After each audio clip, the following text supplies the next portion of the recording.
Hello, it's Jimmy here at O'Reilly's. I have here a 2016 Peugeot Boxer and it's the 2 litre AdBlue version. Okay, the fans are on because the AC is on, so it's got 119,000, well, just under 120,000 miles there on it.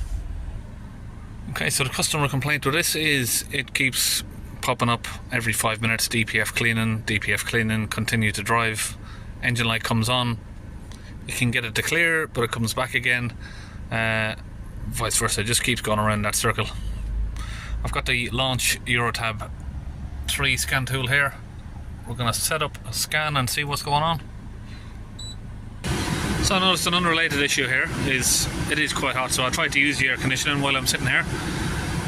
There's absolutely nothing coming out of this. So if I hold a piece of paper there, it's not moving.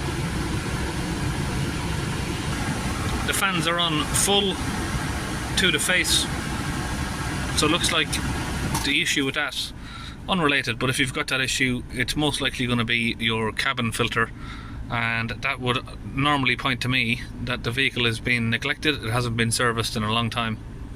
Okay, so this customer came down and he asked me for a DPF clean and to have a look at or replace the vaporizer or atomizer as he called it.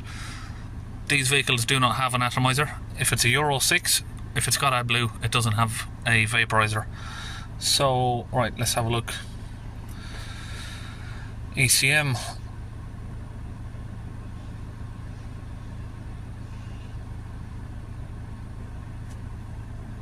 Read the fault codes. So we've got particle filter, fuel level, air inlet circuit. I've done one of these recently actually with that code, didn't I? The circuit wording can sort of confuse you. You imagine there's a circuit issue. I had someone replacing the airbox, the airflow meter. They changed all of the wiring harness and they still had this fault, and it turns out there was a little split in one of the boost hoses. I didn't actually make a video on that one, but I don't think I did, I can't remember.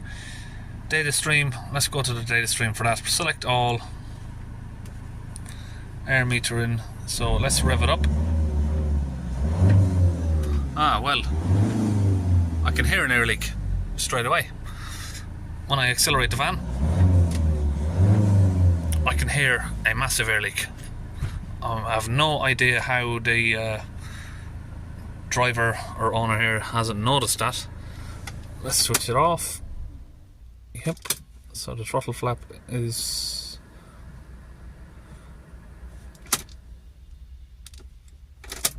It doesn't look right there, that one. Position of the air mixer, oh hang on a minute. Opening cycle, yeah, that's different. So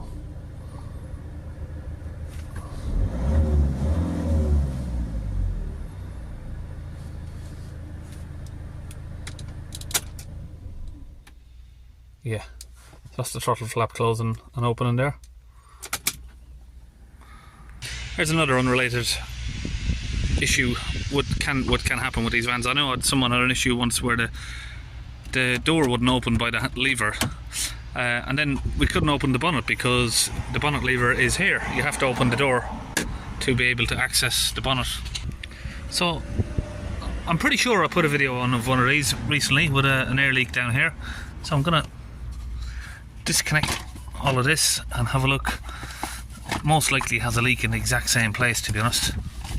If one, you usually find if one of these vehicles has got an issue, then it's common for all of them. Let's get that out of the way. So that was the pipe right there I found on the last vehicle. Let's just have a feel first, because if you just have a feel, you'll have a good idea. No, my hand is clean, so it doesn't look like it's there. Okay, I've got it up on the ramps so we can get underneath. So I'm just visually looking at these pipes or hoses. Now if one of these is leaking, you're going to see it's wet, and if you touch it you'll get oily fingers. So it's not this one. I'm pretty sure it's going to be pretty easy to see the leak because I can hear it.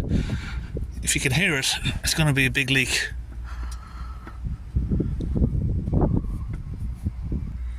Okay, so it looks like I can see what looks to be an oil leak here, but I'm not 100% sure because it may be dripping down from above there somewhere. Maybe a separate oil leak which is making that look like that.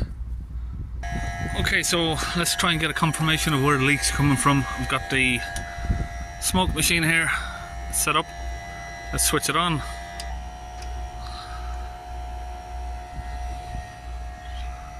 Now we're going to try and see where that smoke is coming from. What that's going to do is push smoke through the system, and if we've got a leak we should see it visibly.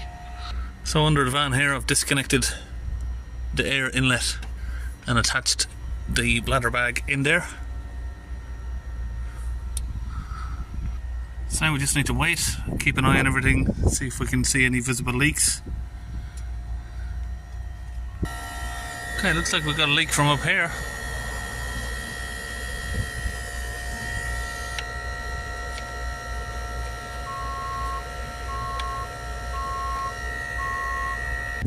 Okay, so there is no other leaks visible now. Can't see any more leaks coming from anywhere.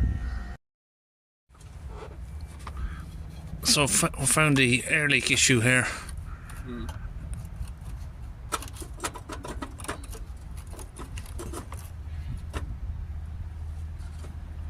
Massive gap between the seal.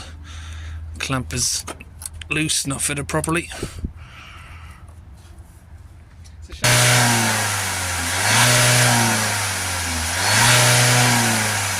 Okay, so we seem to have found the issue there, clamped that up properly and it stopped the leak.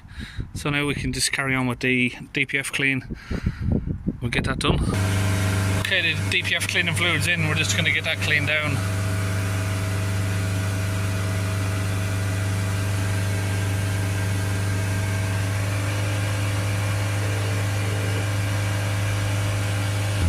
So far we're on around about 170 there. Idle is sitting at 39 millibars, 38. Okay, so now it seems to be coming down nice and quickly.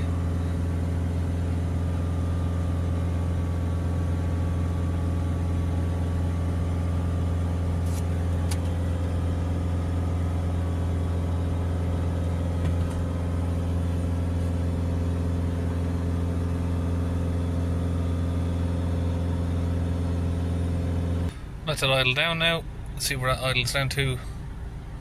10 millibars now.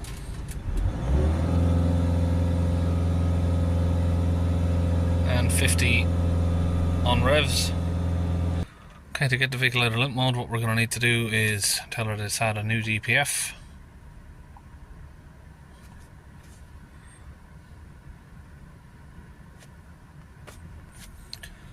Okay, that's done. So it'll give us back full revs. And DPF pressure is now down to 5 millibars. Well, it's fluctuating between 5 and 6, 7. We've got the AC on, so revs are gonna slightly pump up a little bit. There we go. You see when you switch on AC, if you notice here, it'll increase the revs just a little bit. You see it go up to sort of, let me lock that screen, sorry. You see there it increases a bit once the AC is on.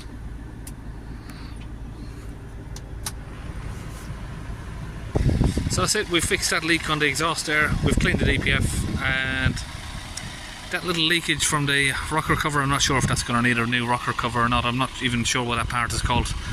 So I know it's not the diaphragm, but all seems to be working well now. So that's it, we'll see you on our next video.